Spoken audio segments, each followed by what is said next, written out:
ke dalam tubir laut, kau melemparkan dosaku. Tiada kau ingat lagi kesalahanku. Betapa besar kasih pengampunanmu, Tuhan. Tak kau pandang hina hati yang hancur.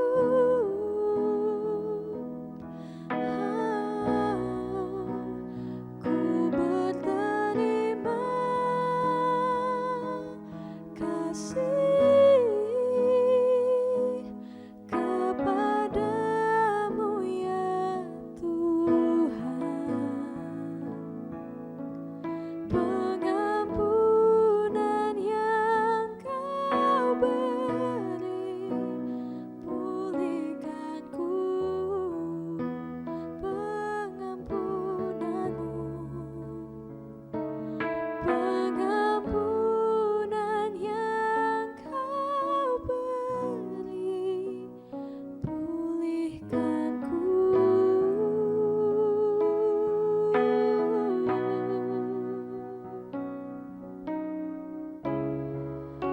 Pulihkanku, Tuhan. Tiada kau ingat segala pelanggaranku, tetap kau jadikan indah.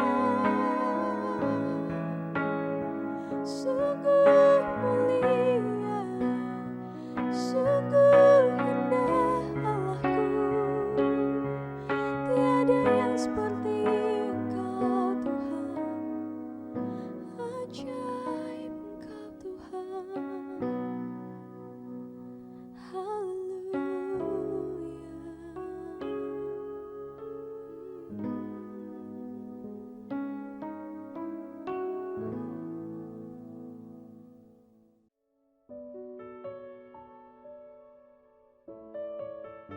Haleluya, Bapak, Ibu, saudara-saudara sekalian yang dikasihi Tuhan Yesus.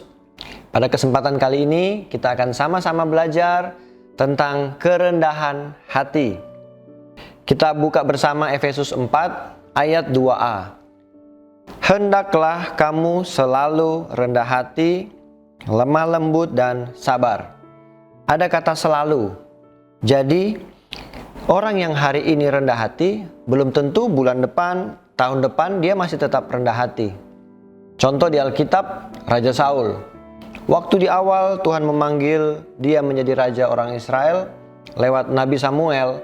Saul adalah seorang pribadi yang rendah hati. Dia merasa tidak layak untuk menjadi raja orang Israel. Tetapi pada waktu dia sudah menjadi raja, akhirnya dia menjadi raja yang sombong.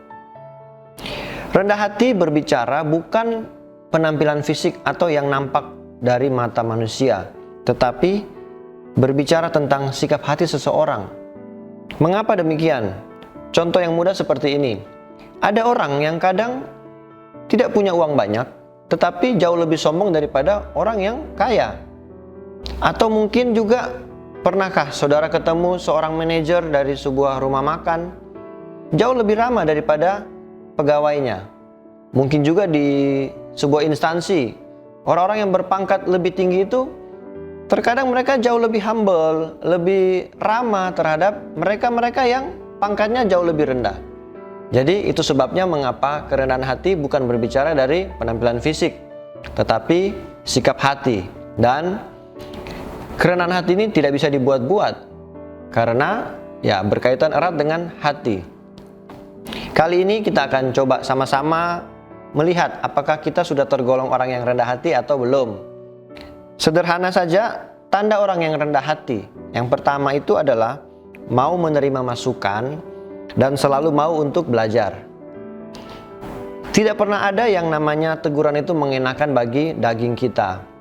Berbeda dengan pujian, sangat bertolak belakang. Yang namanya pujian pasti disukai orang, tetapi yang namanya teguran pasti tidak mengenakan. Meskipun kita sudah bilang begini mungkin, terima kasih ya sudah menegur saya akan berubah, terima kasih. Tetap pasti di dalam hati ada rasa tidak nyaman. Asalkan kita tidak menyimpan kepahitan. Yang bisa menilai kita lebih baik daripada diri kita sendiri adalah orang-orang di sekitar kita. Mungkin itu suami, istri kita, anak-anak kita. Terkadang kita sebagai orang tua ketika kita ditegur anak-anak, paling kita bilang, kamu masih anak-anak, gitu kan. Atau mungkin orang tua kita, jangan sampai mungkin ketika kita sudah bisa mandiri, bekerja, menghasilkan uang sendiri, kita akhirnya tidak mengindahkan teguran-teguran dari orang tua kita. Jadi sahabat-sahabat kita di sekitar kita, rekan kerja kita, merekalah orang-orang yang ibarat cermin. Mereka itu membantu kita bisa melihat kekurangan-kekurangan kita. Mereka itu orang-orang yang tulus, tidak munafik, menegur kita supaya kita bisa menjadi pribadi yang lebih baik. Orang yang rendah hati itu mau mengakui kesalahan dan mau untuk berubah. Orang yang rendah hati tidak pernah malu atau gengsi untuk meminta maaf. Hal yang paling sering kita temui biasanya ada di suami istri. Sering berbeda pendapat antara suami istri, itu hal yang biasa. Tetapi sangat sering terjadi hal-hal yang sangat kecil itu bisa menjadi besar hanya karena apa? Karena gengsi. Tidak mau mengalah, sulit untuk meminta maaf, dan ketika ditegur malah marah. Contoh ya, sebenarnya kalau disuruh mencari contoh konflik suami istri, saya agak sulit karena ya jarang sih bertengkar sama istri. Nah itu sombong ya kan. Maksudnya tidak sering bertengkar, tetapi selalu. Nggak bercanda ya saudara. Jadi bertengkar itu biasa. Yang penting harus ada yang mengalah, minta maaf. Buang jauh-jauh yang namanya ego. Buat apa kita memenangkan sebuah pertengkaran, tetapi akhirnya harus membuat pasangan kita terluka. Saya coba kasih contoh ya. Ini mungkin percakapan suami istri sewaktu di mobil. Mungkin contoh, suaminya lagi bawa mobil, kemudian istrinya bilang, "Pak, tadi itu harusnya mobil itu yang lebih dulu loh, masuk, papa itu salah loh." "Tidak, saya loh jelas-jelas duluan." "Ya sudah, lain kali jangan seperti itu lagi ya." "Loh, kan bukan saya yang salah." "Ya sudah, biasa sajalah suaranya." "Ya iya, ini biasa. Tapi kok nadanya mulai ngegas gitu?" "Enggak." Nah, ya kan, itu satu contoh hal yang sederhana. Ditegur baik-baik, dinasihati, malah marah. Nah, coba kita koreksi diri kita, mau menerima masukan, dan dikatakan selalu mau untuk belajar. Pada saat kita merasa tidak perlu lagi belajar, saat itulah kita perlu belajar lebih banyak lagi tentang arti kerendahan hati. Ada satu ungkapan yang bagus, kosongkan gelasmu ketika bertemu orang lain. Hal ini tidak semudah kita menumpahkan air dalam gelas, karena mengosongkan gelas itu kata lain dari rendah hati, yang artinya apa? Bersedia mendengar dan menampung ilmu sebanyak-banyaknya. Jadi itu tanda yang pertama. Kemudian tanda orang yang rendah hati yang kedua, tidak mudah emosi dan tidak mudah tersinggung. Ini lebih mengarah ke sabar.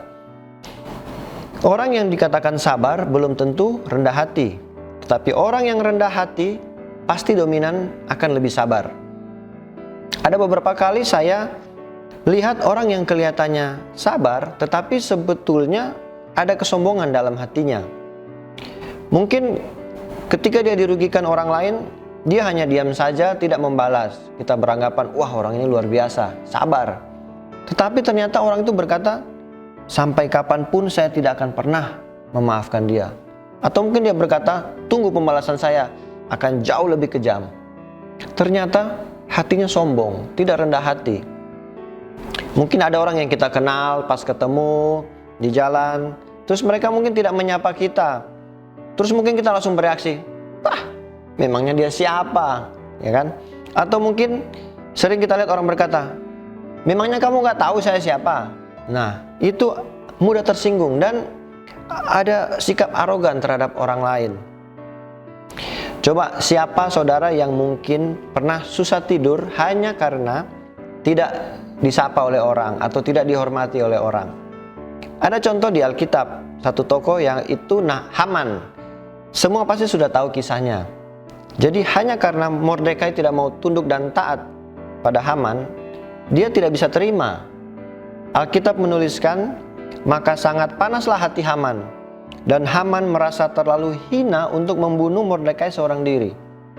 Tetapi dia ingin memusnahkan semua orang Yahudi pada waktu itu karena Mordekai berkebangsaan Yahudi. Jadi berbahaya juga akibat yang bisa terjadi hanya karena awalnya tidak dihormati. Tanda selanjutnya, orang yang rendah hati itu tidak merasa lebih dari orang lain. Dia kan dapat uang dari korupsi, atau mungkin dia kan dulu begini, begitu. Selalu melihat orang lain itu kurang. Merasa kita lebih baik dari orang lain. Merasa diri paling suci, paling benar, dan cepat menghakimi orang lain. Ya kan? Kalau kita gampang menghakimi orang lain, berarti kita merasa ya diri kita dong yang paling benar. Tanda jika kita tidak merasa lebih dari orang lain itu bisa dengan sikap tidak semena-mena terhadap orang lain, meskipun kepada orang-orang yang status sosial jauh di bawah kita.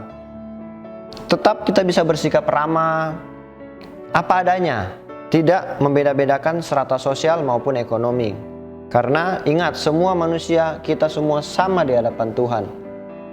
Jadi lewat pembahasan sederhana ini, semoga kita semua yang mendengar, termasuk saya, kita bisa belajar untuk menjadi orang yang selalu rendah hati.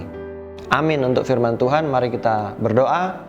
Bapa yang di surga, Bapa yang baik, terima kasih buat firman Tuhan yang menegur kami, mengingatkan kami, dan mengajarkan kami untuk kami selalu rendah hati. Dalam kondisi apapun, kaya, miskin, kami bisa selalu memiliki kerendahan hati. Kami tidak sombong, kami tidak semena-mena terhadap orang lain, tidak menganggap orang lain selalu lebih jelek dibanding kami. Ampuni kami kalau mungkin selama ini kami bersikap tinggi hati. Tuhan, kiranya Engkau mengampuni, dan biarlah ke depan kami bisa lebih baik, belajar hari demi hari lebih baik daripada hari ini. Terima kasih buat firman-Mu, kami bersyukur kiranya Engkau senantiasa melindungi, menyertai hidup kami. Ini doa kami, hanya di dalam nama Yesus kami berdoa dan mengucap syukur. Haleluya, amin.